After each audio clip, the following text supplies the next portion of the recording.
5. केनियाचे स्वागत. आपण येथे सेल नावाचा एक ब्राह्मण राहत होता. तो 3 वेदात पारंगत होता. तसेच व्याख्यांसहित कर्मकांडाचा पंडित, शब्दशास्त्र व व्युत्पत्तीशास्त्राचा तज्ज्ञ व 5वी विद्या जो इतिहास त्यात निष्णात होता. तो व्याकरण जाणत असे. कूटतर्क शास्त्र तसेच महापुरुषांची लक्षणे ओळखणे यातही तज्ज्ञ होता. त्याच्यापाशी 300 तरुण ब्राह्मण होते, ज्यांना तो वेदमंत्र शिकवित असे.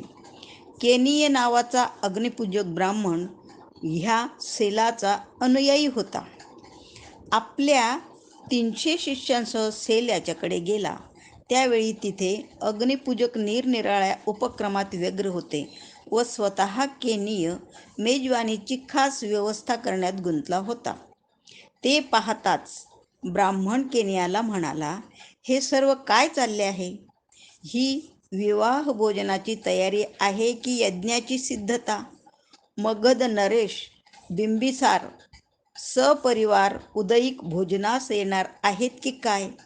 सेल, ही विवाह भोजनाची तयारी नाही किंवा राजाच्या मेजवानीचीही नाही, पण एक मोठा यज्ञ आयोजिला आहे. कारण श्रमण गौतम आपल्या भिक्षाटन यात्रेत 1250 भिक्खूंसह आपण येथे आले आहेत. श्रमण गौतमाच्या बाबतीत अशी कीर्ती प्रस्तुत आहे की ते सम्यक संबुद्ध आहेत. त्यांनाच भिक्खू संघासह मी उदयिक भोजनास निमंत्रित केले आहे. ही जी मेजवानीची सिद्धता दिसते आहे ती त्यांच्यासाठीच आहे." सेल म्हणाला, "केनिय, तू त्यांना सम्यक संबुद्ध असे संबोधिलेस काय?" "होय," केनिय बोलला. "केनिय, तू खरोखरच असे म्हणालास?" "होय, मी तसे म्हणालो." राजा प्रसेनजितची स्तुती. एकदा भगवान बुद्ध श्रावस्तीत अनाथपिंडकाच्या जेतवनरामात आश्रमात राहत होते. त्यावेळी कौशल नरेश प्रसेनजित एका लुटुपुटूच्या युद्धात विजय मिळवून आपला हेतू साध्य करून परतला होता. उद्यानाजवळ पोहोचल्यावर तो तिथे वळला. जेथपर्यंत रथ जाऊ शकत होता तेथपर्यंत रथातून जाऊन नंतर पुढे तो पायाने उद्यानात चालत गेला. त्यावेळी काही भिक्खू खुल्या हवेत शतपावली करीत होते. कौशल नरेश प्रसेनजित त्या भिक्खूंकडे गेला आणि म्हणाला, "भन्ते, ह्या समयी अर्हत सम्यक संबुद्ध तथागत भगवान बुद्ध कोणत्या स्थळी आहेत? मी त्यांचे दर्शन घेऊ इच्छितो." "महाराज, त्यांचा निवास पलीकडे आहे. दरवाजा बंद आहे. आपण न घाबरता शांतपणे तिकडे जा. व्हरांड्यात प्रवेश करा, खाकरल्यासारखे करा व दरवाजाची कडी वाजवा. तथागत दरवाजा उघडतील." त्यांनी सांगितल्याप्रमाणे राजा प्रसेनजित त्या निवासात गेला, खाकरला व त्याने दरवाजाची कडी वाजवली. तथागतांनी दार उघडले. मग प्रसेनजिताने निवासात प्रवेश केला आणि तथागतांना त्याने शिरसाष्टांग वंदन केले. त्यांच्या पदकमलांचे चुंबन घेतले व हातांनी ते स्पर्शिले आणि आपल्या आगमनाची सूचना दिली. "भगवान, मी कौशल नरेश प्रसेनजित आलो आहे." भगवान बुद्धांनी विचारले, "पण महाराज, ह्या देहात असे काय वैशिष्ट्य आहे की आपण इतक्या गाढ मानवतेने या देहास भावपूर्ण वंदन करीत आहात?" सप्तम खंड, भ्रमणिकाची अंतिम यात्रा. भाग पहिला, निकटवर्तीयांच्या भेटी. भाग दुसरा, वैशालीचा निरोप. भाग तिसरा, महापरिनिर्वाण. भाग पहिला, निकटवर्तीयांच्या भेटी. धम्म प्रचाराची केंद्रे. धम्मदूतांच्या नियुक्तीनंतर भगवान बुद्ध स्वतः कोणत्या एका ठिकाणीच बसून राहिलेत असे नाही. आपले धम्मदूताचे कार्यही त्यांनी सुरू ठेवले. आपले धम्म प्रचाराचे कार्य काही विशिष्ट स्थळे निवडून त्या ठिकाणी त्यांनी केंद्रित केले होते असे वाटते. अशा केंद्रांपैकी श्रावस्ती व राजगृह ही प्रमुख होते. त्यांनी श्रावस्तीला सुमारे 75 वेळा व राजगृहाला सुमारे 24 वेळा भेट दिली होती. आणखी काही स्थळी ही धम्मप्रचाराची छोटी केंद्रे होती. जसे कपिलवस्तू, इथे ते 6 वेळा गेले होते.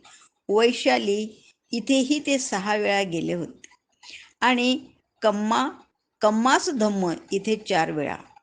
त्यांच्या भेटीची स्थाने आपल्या धम्मप्रचाराच्या प्रवासात उपयुक्त लहान मोठ्या केंद्रांशिवाय इतरत्रही त्यांनी भेटी दिल्या. ते उक्कठा, नादिका, साला, अस्सपूर, घोषिताराम, नालंदा, आप्पण, एतुमा येथे गेले. ते ओपसाद, इच्छा नंगल, चांडालकप्प, कुशिनारा येथे गेले. ते देवदह, पावा, अंबसंडा, सेतव्या, अनुपिया आणि उज्जुआ येथे गेले. त्यांनी भेट दिलेल्या स्थळांची नावे पाहिली म्हणजे असे समजते की शाक्य देश, कुरु देश व अंग देश ह्या ठिकाणी त्यांनी प्रवास केला होता. सामान्यतः असे म्हणाव्यास हरकत नाही की त्यांनी सर्व उत्तर भारताची यात्रा केली होती. या स्थानांची संख्या जरा कमी वाटते, पण त्यामध्ये अंतर किती आहे? लुंबिनीपासून राजगृह 250 मैलांपेक्षा कमी लांब नाही. ह्यावरून अंतराची थोडीशी कल्पना येऊ शकेल.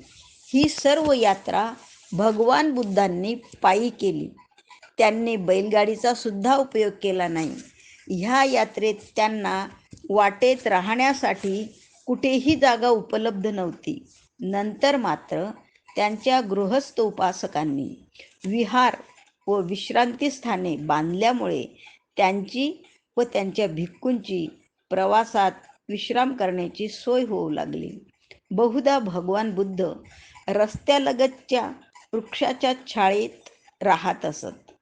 त्यांचा संदेश स्वीकारण्यास जे सिद्ध होते त्यांचे संदेह व अडचणीचे निवारण करीत जे त्यांना विरोध करण्यास उद्युक्त झाले होते त्यांच्याशी वादविवाद करून उत्तर देत व जे अजाण बालकाप्रमाणे मार्गदर्शनासाठी येत त्यांना सन्मार्ग दाखवीत भगवान बुद्धांची एका स्थळापासून दुसऱ्या स्थळापर्यंत, एका गावापासून दुसऱ्या गावापर्यंत यात्रा चालू राहील.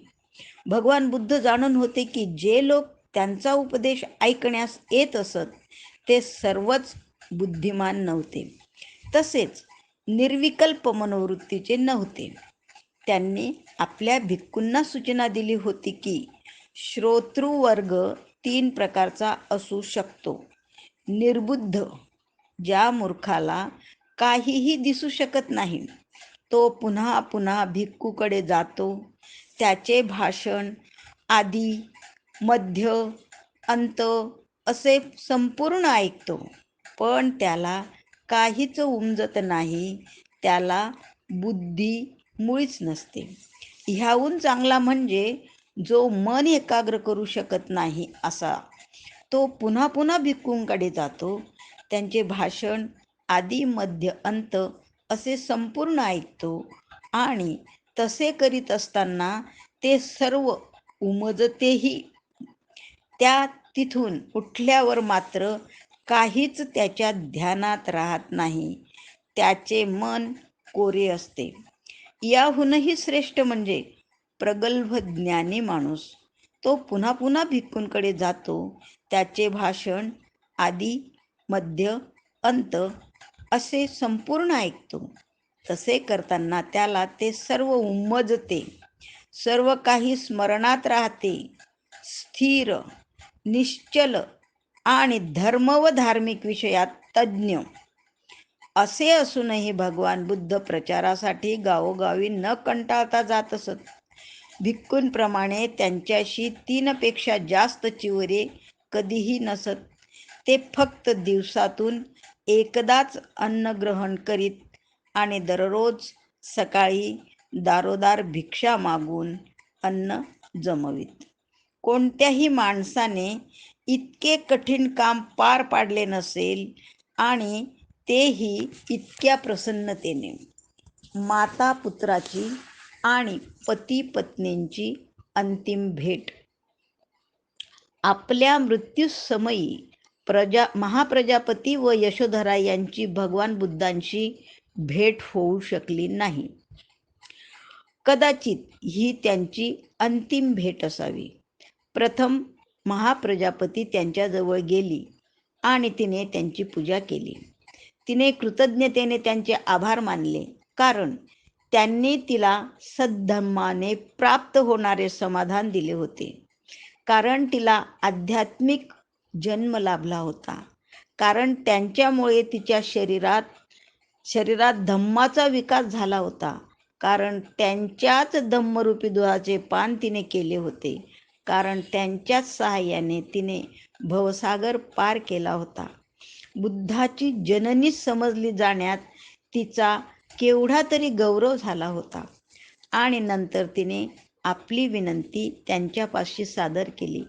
आता ह्या देहाचा त्याग करून मृत्यूचा स्वीकार करावा अशी माझी इच्छा आहे.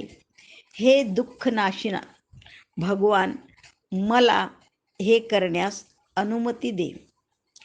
यशोधरेने भगवान बुद्धांना उद्देशून म्हटले की ती आता 78 वर्षाची झाली आहे.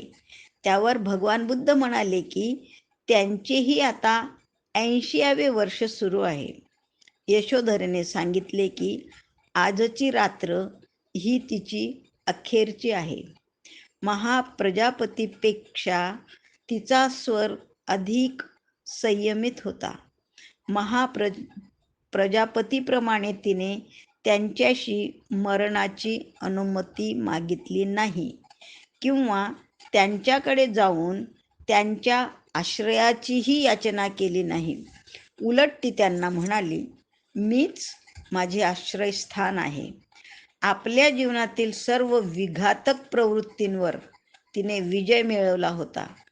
ती आपली कृतज्ञता व्यक्त करण्यास आली होती, कारण त्यांनीच तिला मार्ग दाखविला आणि शक्ती दिली होती. पिता पुत्रांची अंतिम भेट. एकदा भगवान बुद्ध राजगृहाच्या वेळुवनात राहत होते. त्याच वेळी राहुल अंबलटिक्का येथे राहत होता. संध्याकाळ होता होता भगवान बुद्ध समाधी संपवून राहुलकडे गेले. त्यांना दुरून येताना पाहून राहुलने त्यांच्यासाठी आसन सिद्ध केले व पाद प्रक्षालनासाठी पाणी ठेवले. राहुलने ठेवलेल्या आसनावर बसून भगवान बुद्धांनी आपले पाय धुतले. राहुलने त्यांना अभिवादन केले व एका बाजूस जाऊन तो बसला. राहुलला उद्देशून भगवान बुद्ध म्हणाले, जाणून बुजून खोटे बोलण्याचा ज्याला संकोच वाटत नाही, त्याने शक्य असलेले कोणतेही पाप कर्म करायचे बाकी ठेवलेले नाही असे मी म्हणतो. म्हणून राहुल, तू अशी शिस्त लावून घे की थट्टेत सुद्धा खोटे बोलले जाणार नाही. तसेच प्रत्येक गोष्ट करताना व प्रत्येक शब्द बोलताना व प्रत्येक विचार मनात आणताना तू पुन्हा पुन्हा चिंतन कर. तुला एखादी गोष्ट करावयाची असेल तेव्हा तू नीट विचार कर की ती करण्याने तुला, इतरांना किंवा दोघांनाही अपाय होईल काय, आणि म्हणून ती दुःखोत्पादक किंवा दुःख परिणत आहे काय. विचारांती जर तुला वाटले की ती तशीच आहे तर ती तू करू नकोस. पण जर तुझी खात्री पटली की तिच्यात अपाय नसून हितच आहे तर ती तू करावी. प्रेमळ मैत्रीत तुझा विकास व्हावा. असे होण्याने द्वेषभावना नष्ट होईल. करुणेत तुझा विकास व्हावा. असे होण्याने पीडा नष्ट होईल. परहित संतोषात तुझा विकास व्हावा असे होण्याने परान्मुखता नष्ट होईल. संयमित शांत वृत्तीत तुझा विकास व्हावा असे होण्याने विसंगती नष्ट होईल. देहभ्रष्टतेच्या चिंतनात तुझा विकास व्हावा असे होण्याने विकारवशता नष्ट होईल. नश्वरतेच्या जाणीवेत तुझा विकास व्हावा असे होण्याने अहंकार गळून पडेल असे भगवान बुद्धांनी सांगितले आणि त्यांच्या उपदेशाने राहुल हर्षित होऊन प्रसन्न झाला. भगवान बुद्धाने श्रावस्तीच्या जेतवनातील गंधकुटी विहारातच राहत होते. 500 भिक्खूंसह सारिपुत्त तेथे आला. त्यांना अभिवादन करून सारिपुत्त म्हणाला की पृथ्वीवरील आपल्या जीवनाचा अंतिम दिवस समीप आला आहे. भगवान बुद्ध आता आपणाला देहत्यागाची परवानगी देतील काय? भगवान बुद्धांनी सारिपुत्ताला विचारले की परिनिर्वाणासाठी त्याने स्थान निश्चित केले आहे काय? सारिपुत्ताने त्यांना सांगितले, मगध देशातील नालेक नावाच्या गावी माझा जन्म झाला. ज्या घरात माझा जन्म झाला ते घर अजूनही तिथे आहे. ते माझे घर माझ्या परिनिर्वाणासाठी मी निवडले आहे. भगवान बुद्ध म्हणाले, प्रिय सारिपुत्ता, तुला बरे वाटेल ते कर.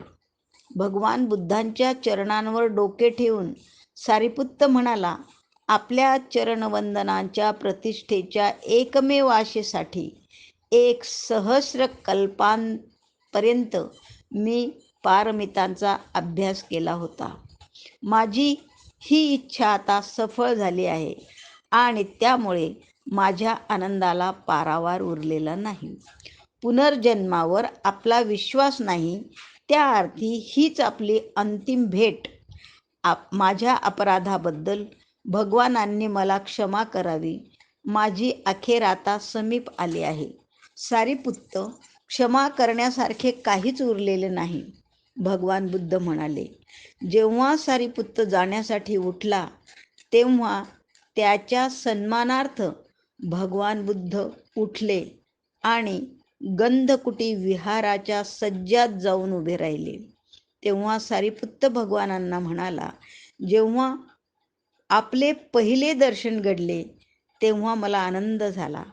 आता आपले दर्शन झाले त्यामुळे मला अत्यानंद झाला.